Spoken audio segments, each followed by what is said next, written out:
Hello मेरे प्यारे बच्चों, आप सभी का स्वागत है एसएस कोचिंग क्लासेस में। मैं राम सिंह। आज हम आपके लिए लेके आए हैं 2025 बोर्ड परीक्षा में जो पूछा जाने वाला क्वेश्चन है गॉस का प्रमेय। तो गॉस का प्रमेय, हालांकि मैंने कल वीडियो बनाया था इस पर, तो मेरी तबीयत नहीं सही थी, इस वजह से वीडियो उतना अच्छा नहीं बन पाया जितना हम लोग अपेक्षा कर रहे थे। ठीक है, तो आज हम फिर से पढ़ने वाले हैं गॉस की प्रमेय। पिछले क्लास में हम लोगों ने बताया था कि जो वैद्युत फ्लक्स होता है वो क्या होता है और घनकोण के बारे में बताया था। उसी वैद्युत फ्लक्स और घनकोण का हम यहाँ पर क्या करेंगे, यूज करेंगे। और मैं आपको बता देता हूँ कि हमने आपको बताया था कि जो वैद्युत फ्लक्स का फार्मूला होता है, किसका फार्मूला, वैद्युत फ्लक्स कैलकुलेट करने का जो फार्मूला था वो क्या था, वो था phi E equal to E into D S cos theta. ये एक फार्मूला हम यूज करेंगे गॉस की प्रमेय को प्रूफ करने के लिए। और दूसरा जो हम एक यूज करेंगे वो क्या यूज करेंगे, घन कोण। तो घन कोण के लिए हमने आपको बताया था कि घन कोण यानी डी ओमेगा के लिए फार्मूला क्या था, वो था D S cos theta upon बेटा क्या था, आर स्क्वायर। फिर हमने क्या किया था, इसका समाकलन किया था। तो जब हम इसका समाकलन करते हैं तो आता है ओमेगा, और इसका समाकलन करेंगे तो डी ओमेगा। तो आगे आप देखेंगे ये ओमेगा है, तो यहाँ पर डी ओमेगा की वैल्यू कितनी होती है, ये सर होती है डी एस कॉस थीटा, ये फार्मूला होता है, और अपॉन आर स्क्वायर। और इसकी जो वैल्यू होती है बेटा यानी ओमेगा की, वो कितनी होती है, 4 पाई स्टेरेडियन होती है। कितना होता है मेरे बच्चे, 4 पाई स्टेरेडियन होता है। कल की क्लास में हमने ये बात की थी, तो ये कल का बेसिक है। आपको इतनी बात समझ में आ गई कि R square D S cos theta upon R square समाकलन का चिन्ह हो तो उसकी वैल्यू 4 पाई स्क्वायर होगा। यानी यहाँ पर हम लोग जो यूज करने वाले हैं ये वैल्यू हमें यूज करनी है, ठीक है, और ये हमको यूज करनी है, ठीक है। तो इन सब चीजों के बेटा हम लोगों ने कल बात कर लिया था। तो ये हमारा क्या है, वैद्युत फ्लक्स का फार्मूला ये होता है। और हमें जरूरत किसकी पड़ेगी, तो मैं जिनकी हमें जरूरत पड़ने वाली है उन दोनों चीजों को मैं यहाँ पे लिख देता हूँ। हमें जरूरत इसकी पड़ेगी, किसकी पड़ेगी बेटा, D S cos theta by R square equal to कितना होता है, 4 पाई। ये आप याद रखिएगा, ठीक है। तो इन दो चीजों को अगर हम याद रखेंगे तो गॉस की प्रमेय बहुत आसानी से होने वाली है, तो यहाँ पर कोई दिक्कत आने वाली नहीं। अब हम क्या करेंगे, गॉस की प्रमेय होती क्या है इसको हमने आपको बताया था, इसको मैं परिभाषित भी करूंगा। तो सबसे पहले आपको इसका क्या लिखना होगा, गॉस की प्रमेय का आपको क्या लिखना होगा बेटा, सबसे पहले आप कथन लिखेंगे, जो कि मैंने कल आपको लिखा दिया गया था प्रीवियस ईयर, मतलब पिछला वाला वीडियो आप जरूर देखिएगा। इसका जो कथन होता है ये हमेशा बंद पृष्ठ के लिए लागू होता है। क्या है, बंद पृष्ठ। तो सपोज करिए एक ये बंद पृष्ठ है बेटा, क्या है, एक बंद पृष्ठ है, और इस बंद पृष्ठ के मान लीजिए एक बिंदु यहाँ पर O है और इस पर प्लस क्यू आवेश है। क्या है बेटा, प्लस क्यू आवेश है। और इस बंद पृष्ठ से सपोज करिए क्या निकल रही, विद्युत बल रेखाएं निकल रही हैं। क्या निकल रही मेरे बच्चे, विद्युत बल रेखाएं निकल रही। और ये इसका बेटा क्या है, कि स्मॉल पृष्ठ है, ये इसका स्मॉल पृष्ठ है। और इसके इस स्मॉल पृष्ठ को बेटा मैंने क्या मान लिया, ds मान लिया। ये स्मॉल पृष्ठ है, इसका क्या मान लिया बेटा, इसको मैंने ds मान लिया। अब यहाँ पर मान लीजिए कि इसकी बेटा जो रेडियस है, ये इसकी रेडियस है, तो इसकी रेडियस को मैंने r माना। और यहाँ पर बल रेखाएं बाहर की तरफ निकल रही, तो इन बल रेखाओं को हमने काहे से लिख दिया, तो याद रखना इसको हमने E से लिख दिया। ये क्या है, E है। तो ये बल रेखाएं निकल रही, और यहाँ पर मैंने बेटा क्या डाला, एक लंब डाला, नॉर्मल डाला। तो यहाँ पर जो कोण बनने वाला है वो कौन सा कोण है, थीटा है, ठीक है। और एक संपूर्ण पृष्ठ बेटा क्या है, S है, ठीक है। तो इसका जो कथन होता है, पहले आपको कथन लिखना है, फिर इसका मैथमेटिकल जो कॉन्सेप्ट है वो क्या है, वो है phi E equal to 1 upon epsilon. इसका मतलब क्या हुआ, इस बात को थोड़ा सा समझने की कोशिश करिएगा। यानी वो कहता है किसी बंद पृष्ठ से निकलने वाला कुल वैद्युत फ्लक्स, किसी बंद पृष्ठ से निकलने वाला कुल वैद्युत फ्लक्स उस पृष्ठ में उपस्थित आवेश का, उस पृष्ठ में उपस्थित कुल आवेश का, कितना बेटा, कुल आवेश का, जितना आवेश उसका, कुल आवेश का 1 अपॉन एप्सिलॉन गुना होता है। मैं एक बार फिर से रिपीट कर रहा हूं, इसका कथन क्या है, किसी बंद पृष्ठ से निकलने वाला कुल वैद्युत फ्लक्स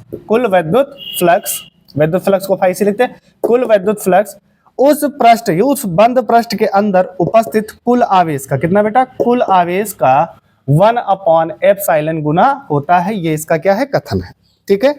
फिर आप इसके नीचे क्या लिखेंगे, माना की करके लिख लेंगे, माना की कि एक बंद पृष्ठ S है, उस पर एक बिंदु O है जिस पर प्लस क्यू क्या प्लस क्यू आवेश है। O बिंदु से R दूरी पर एक बिंदु P है, यहाँ पर क्या है P है, जिस पर विद्युत क्षेत्र की तीव्रता E बराबर आपको फला दी गई है। तो आप यहाँ पर इतना काम कर लेंगे, हमने कल कराया था, तो माना कि करके आप इसको लिख लेंगे इस तरीके से। अब हम बेटा इसको क्या करेंगे, प्रूफ करेंगे। क्या करना है, हमें इसको प्रूफ करना है। तो कैसे प्रूफ करेंगे, तो यहाँ पर देखिए ये इसका स्मॉल पृष्ठ है, स्मॉल पृष्ठ ये क्या है, ds है। तो हम क्या लिखेंगे, लिखेंगे बिंदु, यहां पर ध्यान से देखिए बिंदु P से, ये बिंदु P पर पृष्ठ ds से निकलने वाले, किससे बेटा, पृष्ठ ds से निकलने वाले फ्लक्सों की संख्या। तो पृष्ठ ds से निकलने वाले फ्लक्सों की संख्या क्या हो जाएगी। अब यहां पर देखिए फ्लक्सों की संख्या हम क्या ले रहे हैं, पृष्ठ कैसा ले रहे हैं बेटा, ds पृष्ठ ले रहे हैं, स्मॉल पृष्ठ ले रहे हैं ना, पूरा का पूरा ये पृष्ठ हम कितना ले रहे हैं, एकदम छोटा सा पृष्ठ ले रहे हैं। तो इसको हम क्या लिखेंगे, इसको हम लिखेंगे बेटा, याद रखना इसको हम सर लिखेंगे d, क्या निकलेंगे d मतलब डिफरेंशिएट, स्मॉल पार्ट, एक इस अल्पांश लिया हमने, और फिर बेटा आप क्या लिखेंगे फाई, और ये हमारा क्या हो जाएगा e। क्लियर है। और यहां पर इसका फार्मूला क्या होता है, हमने कहा था यही फार्मूला यूज करूंगा, तो फाई e बराबर क्या, e ds, और ये बेटा हमारे पास क्या हो जाएगा, cos थीटा। क्लियर है।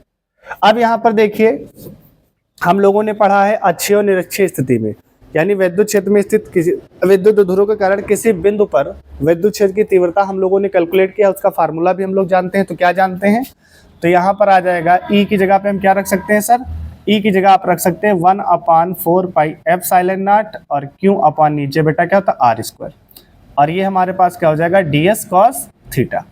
क्लियर है। तो ये हमारे पास बेटा क्या निकल आया, d फाई e निकल आया, यानी ये स्मॉल पृष्ठ से इतना फ्लक्स बाहर निकल रहा है। अब मुझे क्या चाहिए, पूरे पृष्ठ से, संपूर्ण पृष्ठ से ना, तो मैं क्या लिखूंगा, संपूर्ण, राइटिंग ना समझ में देख लेना, राइटिंग ही तो हमारी बेकार है, बाकी तो सब सही है। संपूर्ण पृष्ठ S से, किससे बेटा, संपूर्ण पृष्ठ S से निकलने वाले फ्लक्सों की संख्या। तो इनकी फ्लक्सों की संख्या क्या हो जाएगी, तो संपूर्ण पृष्ठ से, जो संपूर्ण पृष्ठ हमारा क्या S है, तो इससे जो फ्लक्स निकलेंगे वो क्या होंगे बेटा, फाई ई होंगे। क्या होंगे, फाई ई। और यानी ये जो छोटा वाला है ये स्मॉल पृष्ठ, यानी इससे जो फ्लक्स निकल रहा है वो क्या, डी फाई ई है। तो D phi D I phi जब जुड़ जाएंगे तो टोटल क्या होगा, कुल फ्लक्स निकल आएगा। तो मुझे इसका क्या करना होगा, समाकलन करना होगा, फाई ई का क्या करेंगे, समाकलन करेंगे। अब यहां से देखो किसका समाकलन कर रहे हैं, तो सर डी फाई ई का हम लोग समाकलन कर रहे हैं, दिख रहा है बेटा, हाँ, किसका समाकलन कर रहे हैं, डी फाई ई का हम लोग समाकलन कर रहे हैं। अब ध्यान से मेरी बात को समझना ये फाई ई है, यहाँ पे समाकलन का साइन, और डी फाई ई की वैल्यू क्या है, 1/4 पाई एप्सिलॉन नॉट, और बेटा ये हो जाएगा Q अपॉन एप्सिलॉन नॉट, और यहाँ पर क्या हो जाएगा ds, और ये बेटा क्या हो जाएगा cos थीटा। ठीक है। अब यहाँ पर मेरी बात बहुत ध्यान से समझना, और ये सॉरी गलती से एप्सिलॉन यहाँ पर लिख गया, ये आर स्क्वायर दिया गया है, कितना है, आर स्क्वायर। ठीक है। अब यहाँ पर अगर आप गौर से देखेंगे तो इतनी वैल्यू यहाँ से बेटा बाहर आ जाएगी, ये वैल्यू इतनी यहाँ से बाहर आ जाएगी, तो बाहर कौन आएगा, तो फाई ई बराबर बाहर आ जाएगा 1/4 पाई एप्सिलॉन नॉट, और ये Q बाहर आ जाएगा, तो ऊपर हम क्या लिख देंगे Q, और अंदर हमारा बचेगा ds cos theta upon R square. ये हमारे पास बचा। अब हमने आपको अभी बताया था, मेरे पास साइड में मैं लिख देता हूं, आगे नीचे दिखेगा नहीं। तो मैंने आपको क्या बताया था कि यहां पर देखिए कि अगर ds cos theta by R square का जो सम होता है वो कितना होता है, 4 पाई होता है। तो ये वैल्यू और ये वैल्यू सेम फिक्स है, इसकी जगह पे हम क्या लिख सकते हैं, 4 पाई लिख सकते हैं। इतने की वैल्यू क्या आ जाएगी, 4 पाई। तो यहाँ पर हम क्या लिखेंगे, फाई ई बराबर क्या हो जाएगा, ध्यान से देखो, ये आपके पास Q दिया है और नीचे क्या दिया, 4 पाई एप्सिलॉन नॉट, और यहाँ पर इसकी जगह पे आ जाएगा 4 पाई, और 4 पाई से 4 पाई कैंसिल हो जाएगा, और फाई ई बराबर Q अपॉन एप्सिलॉन नॉट यहाँ पर आ जाएगा। तो ये गॉस की प्रमेय इस तरीके से बेटा क्या होती है, प्रूफ हो जाती है। अब जो हम आगे देखिए, कोई भी चीजें हैं एक बार में नहीं समझ में आती हैं। आज थोड़ा सा स्वास्थ्य बढ़िया, तो उम्मीद करता हूं कि आप लोगों को ये समझ में आया होगा। ठीक है, तो इसको आप लोग जरूर नोट कर लीजिएगा और इस पे जरूर मंत्रणा करिएगा। अब आगे जो हम पढ़ने वाले हैं वो पढ़ेंगे गॉस की प्रमेय के अनुप्रयोग। यानी गॉस के प्रमेय के 3 अनुप्रयोग थे। कौन कौन से थे? एक सरल रेखीय चालक था, यानी जिसको हम लोग ऋजु रेखीय चालक बोलेंगे, और दूसरा क्या था, एक आयताकार चालक था, और तीसरा जो हमारा था वो क्या था, गोलाकार चालक था। तो तीनों चालक के लिए हम क्या लिखेंगे, गॉस की प्रमेय का उपयोग करते हुए क्या करेंगे, तीनों चालकों की क्या निकालेंगे, विद्युत क्षेत्र की तीव्रता की हम गणना करने वाले हैं। ठीक है, तो इसको जल्दी से आप लोग नोट करिए।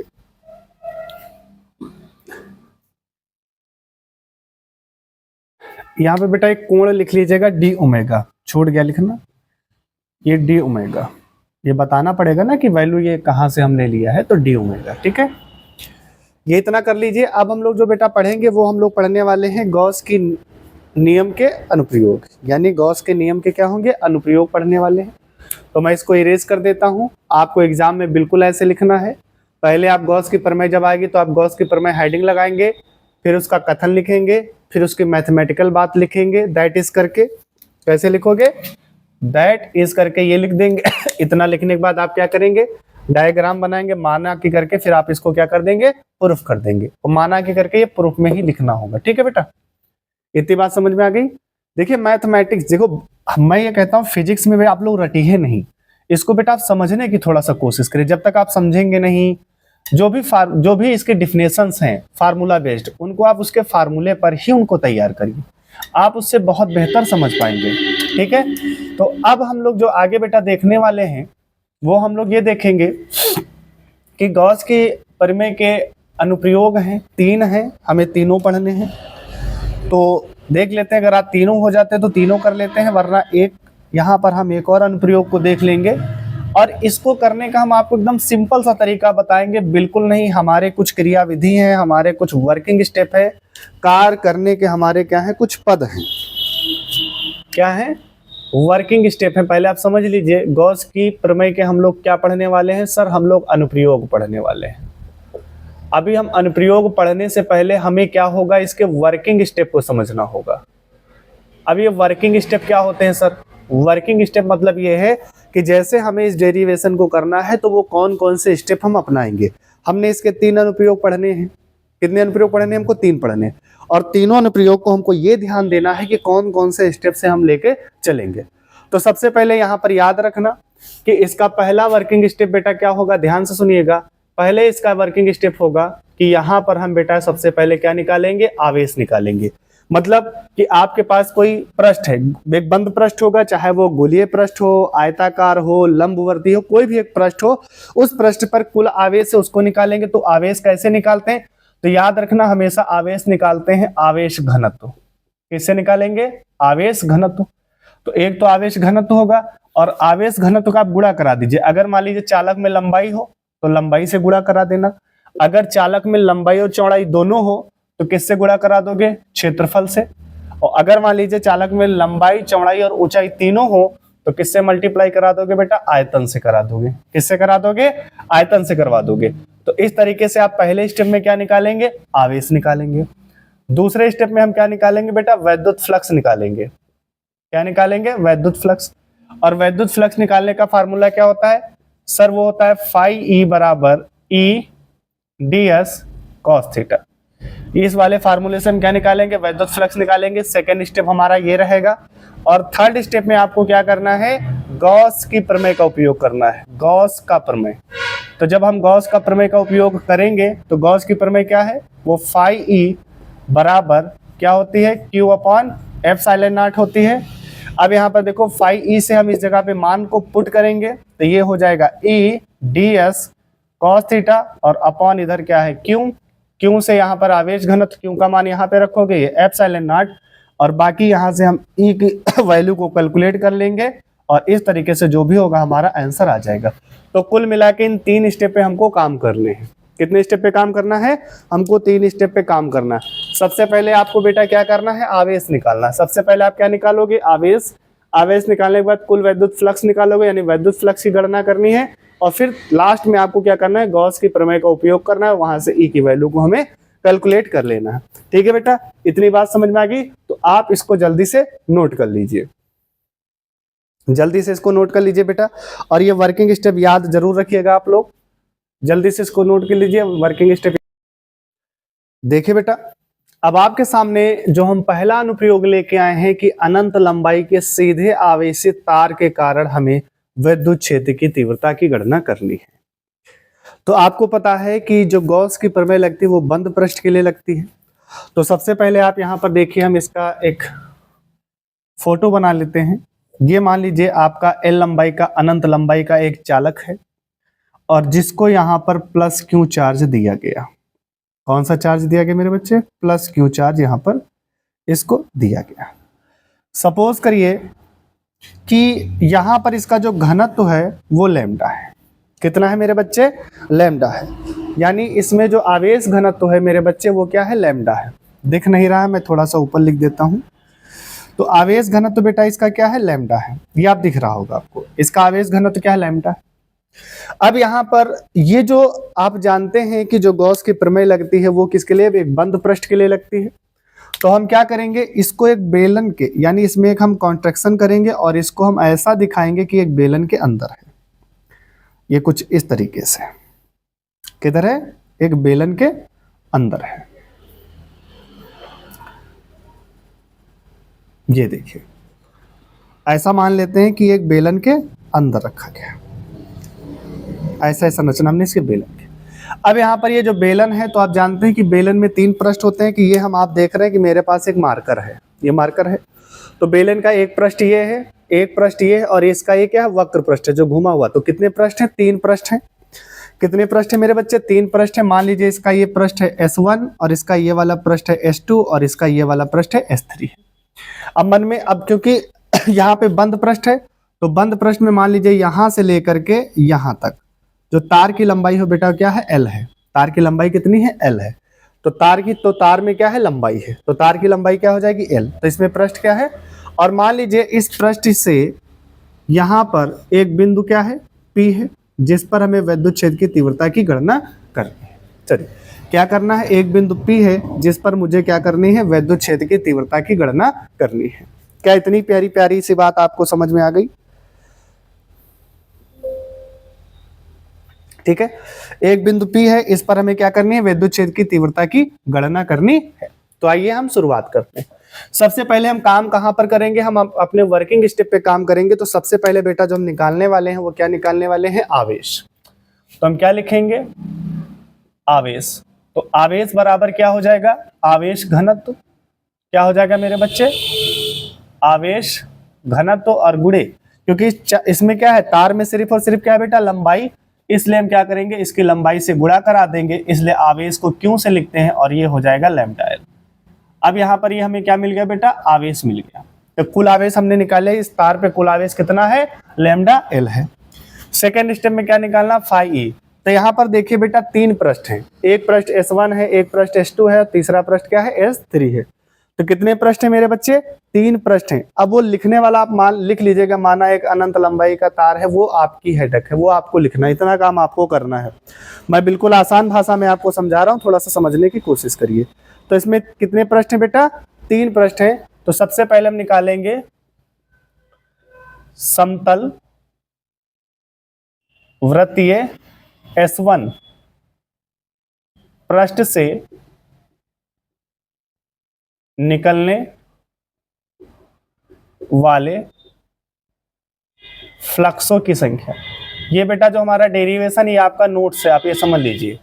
आपको सिर्फ माना की करके इसके लिए नीचे लिखना है। यहाँ पर इसके ऊपर लिख देना माना की करके। मैं लिख देता हूँ यहाँ पर माना की डॉट डॉट करके। जो भी चीजें आप यहाँ पर देख रहे हैं उनको यहाँ पे लिख दीजिएगा।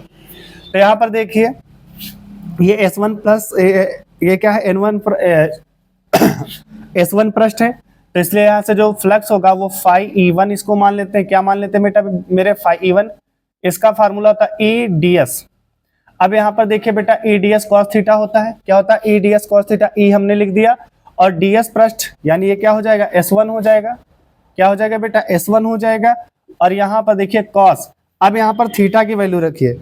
अब देखिए, अब ध्यान से मेरी बात समझना, ये क्या है, पृष्ठ, ये देखिए पृष्ठ इस तरीके से समांतर है किसके, वैद्युत क्षेत्र के। तो बेटा जब पृष्ठ देखो ध्यान से मेरी बात सुनना, जो पृष्ठ विद्युत क्षेत्र तीव्रता के बेटा क्या है, समांतर है। तो जब समांतर होगा तो यहाँ पर जो बल रेखाएं निकलेंगी वो क्या होंगी, लंबवत होंगी। यानी यहाँ पर अगर हम इस पे लंब डालेंगे तो कितना हो जाएगा, 90 डिग्री हो जाएगा।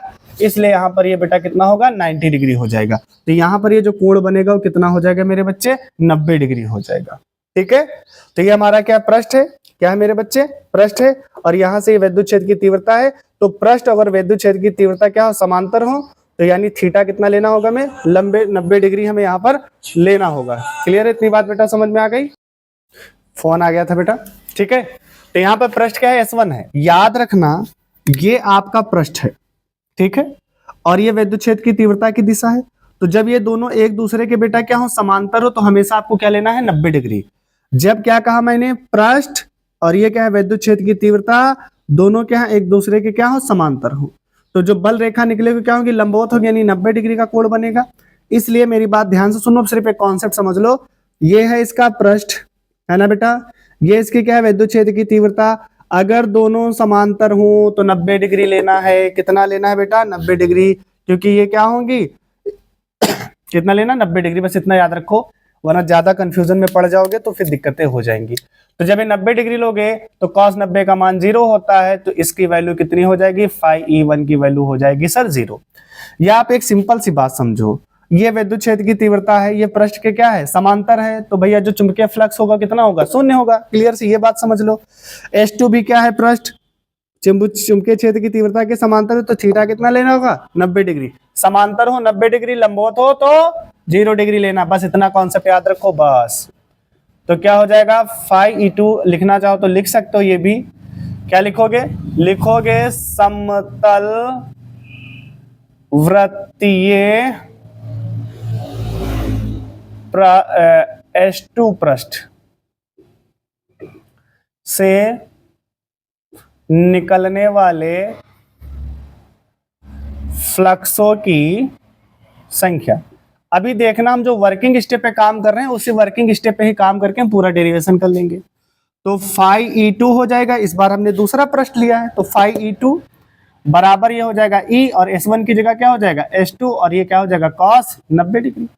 क्योंकि ये भी पृष्ठ क्या है, विद्युत क्षेत्र के समांतर है, तो चुंबकीय फ्लक्स क्या हो जाएगा, 0 हो जाएगा। सीधी सी बात, ये बातें आप याद रखिए। तो कितना हुआ, 0 हो गया।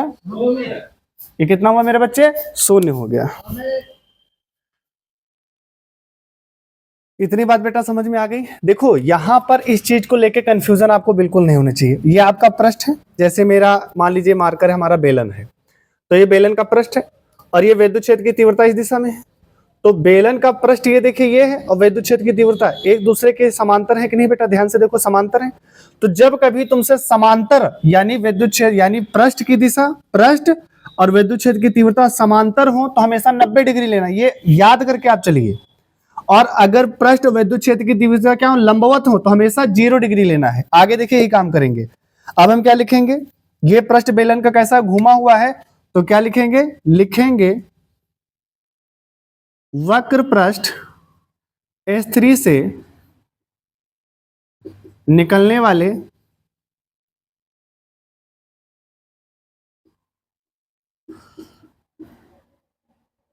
फ्लक्सों की संख्या। क्या लिखेंगे, फ्लक्सों की संख्या।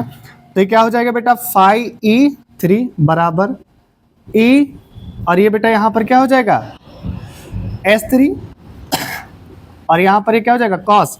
अब इस बार देखो, ये इसका पृष्ठ है, ध्यान से देखिए, ये इसका पृष्ठ है, और ये इसकी क्या है, तीव्रता है। तो एक दूसरे के लंबवत है, और जब ये एक दूसरे के लंबवत होंगे तो कितना लेना है सर, 0 डिग्री लेना है। लंबवत हो तो कितना लोगे, 0 डिग्री ले लिया, 0 डिग्री। S3 ये वक्र पृष्ठ है, तो बेलन के वक्र पृष्ठ का फार्मूला क्या होता है, तो सर होता है E2 पाई RL होता है। तो ये हमें क्या मिल गया, फाई E3 बराबर हमें क्या मिला, 2 पाई RL मिल गया। अब आगे देखिए, अब यहां पर हमने ये क्या निकाला है, phi E1, phi E2, phi E3, इन तीनों को जोड़ देंगे तो कुल वैद्युत फ्लक्स निकल आएगा। तो हम क्या लिखेंगे, कुल वैद्युत फ्लक्स। तो कुल विद्युत फ्लक्स क्या हो जाएगा, ये हो जाएगा फाई ई बराबर क्या जुड़ जाएगा, phi E one, phi E two और प्लस मेरे बच्चे phi E three. Phi E one E two 0 है और फाई ई थ्री कितना है, ये है sir E two pi R L है। तो इस तरीके से फाई ई कितना आ जाएगा, ये आपका आ जाएगा ई टू पाई आर एल आ जाएगा। क्लियर है। अब हम दो स्टेप हमने कंप्लीट कर लिए, तीसरा स्टेप काहे में आएंगे, गॉस की प्रमेय से। तो यहाँ पे आप लिखेंगे गॉस की प्रमेय से।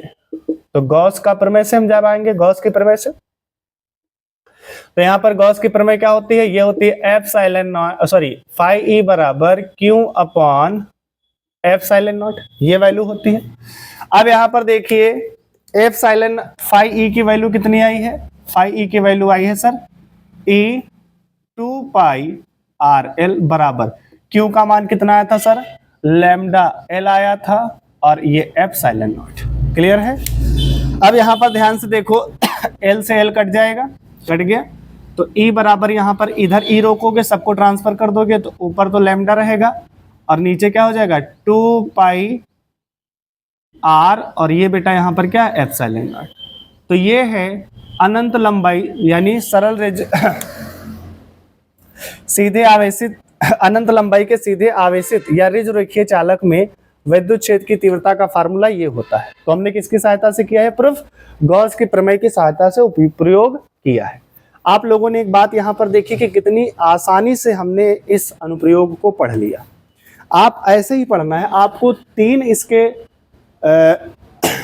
तीन चालक पे हमें इस गॉस के अनुप्रयोग पढ़ने हैं। एक तो यहाँ पर ये अनंत लंबाई का एक चालक हो गया, फिर एक आयताकार चादर होगी और एक हमारा क्या होगा बेटा गोला होगा। तो उम्मीद करता हूं कि आप लोगों को ये समझ में आएगा, तो जल्दी से इसको नोट करिए।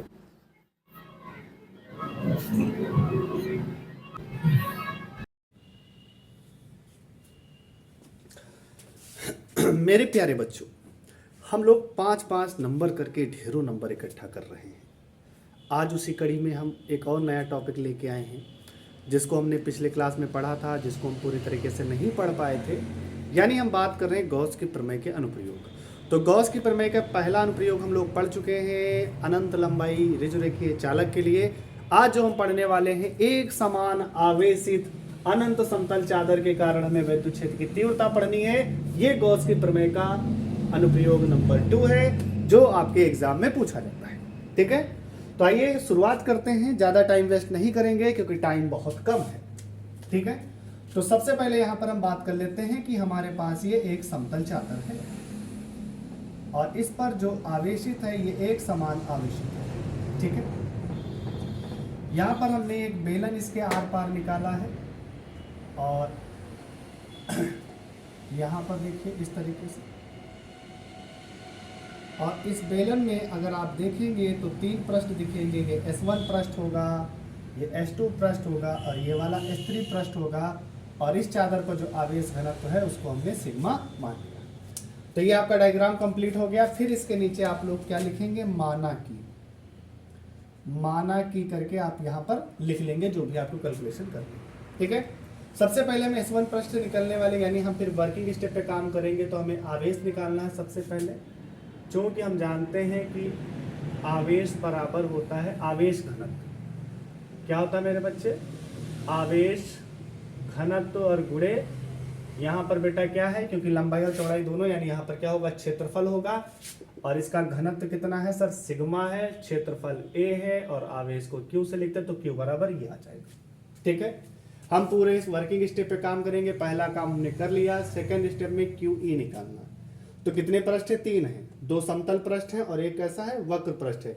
तो समतल पृष्ठ क्या होगा, तो यहाँ पे देखिए S1, तो हम लिखेंगे S1 पृष्ठ से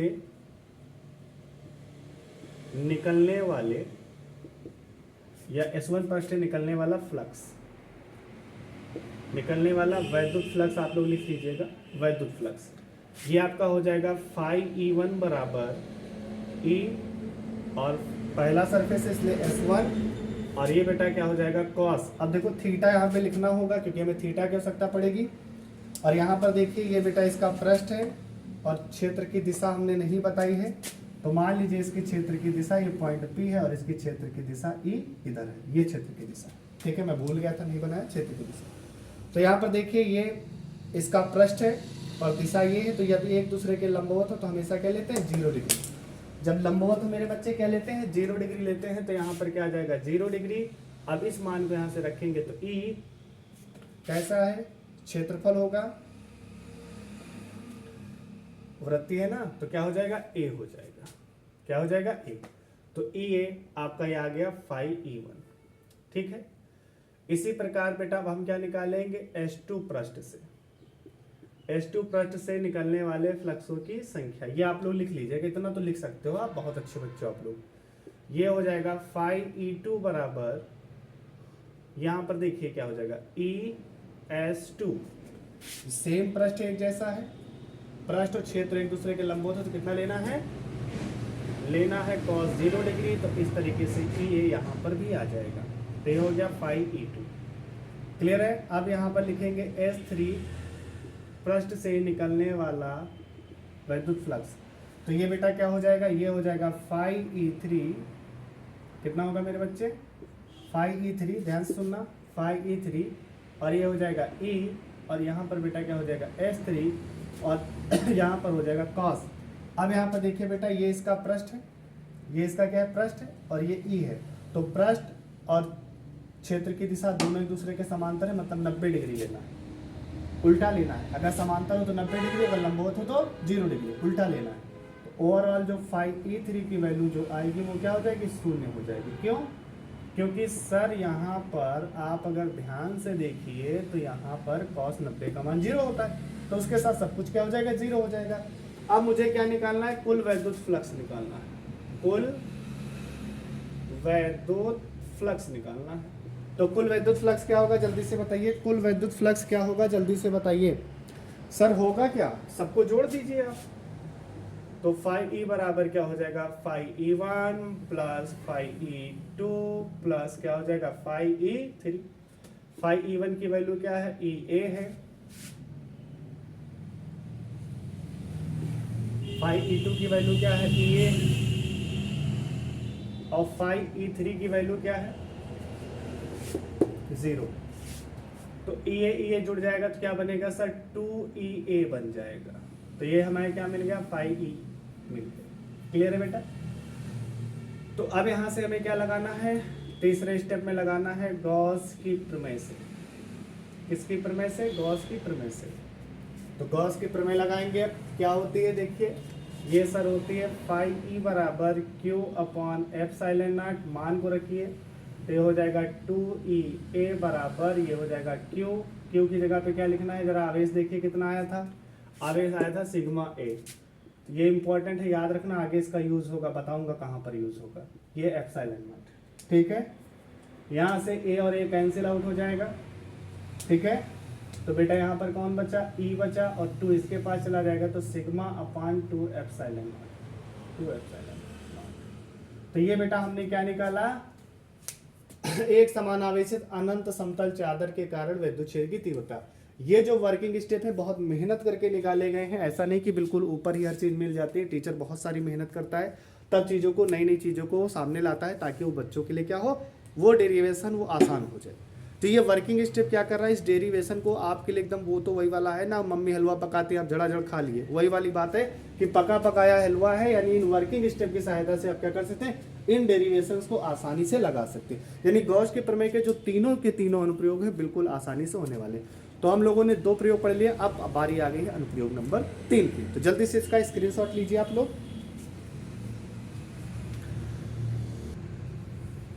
स्क्रीनशॉट ले लिए बेटा, ठीक है। अब मेरे बेटे बस बहुत ध्यान से मेरी बात को सुनिए कि अब जो इसका अनुप्रयोग नंबर 3 है वो बहुत ज़्यादा इंपॉर्टेंट है, तो उसको हम नेक्स्ट वीडियो में लेके आएंगे। आज का वीडियो बहुत लंबा हो जाएगा, क्योंकि जितना ज़्यादा लंबा वीडियो हो जाता तो बच्चे उतना कम देखते हैं। क्योंकि आज का समय ऐसा आ गया ना कि ये व्हाट्सअप की बात कर ले तो उस पर स्टेटस बच्चों को देखने में ज़्यादा मज़ा आता है, इंस्टाग्राम पे रील भी देखने का मज़ा आता है, लेकिन उनके करियर के लिए क्या ज़रूरी है वो बच्चे उस पर ध्यान नहीं दे रहे। तो इसलिए वीडियो को हम ज़्यादा लंबा नहीं करेंगे, नेक्स्ट वीडियो में हम मिलेंगे गॉस प्रमेय के अनुप्रयोग नंबर 3 के साथ। तब तक के लिए जय हिंद।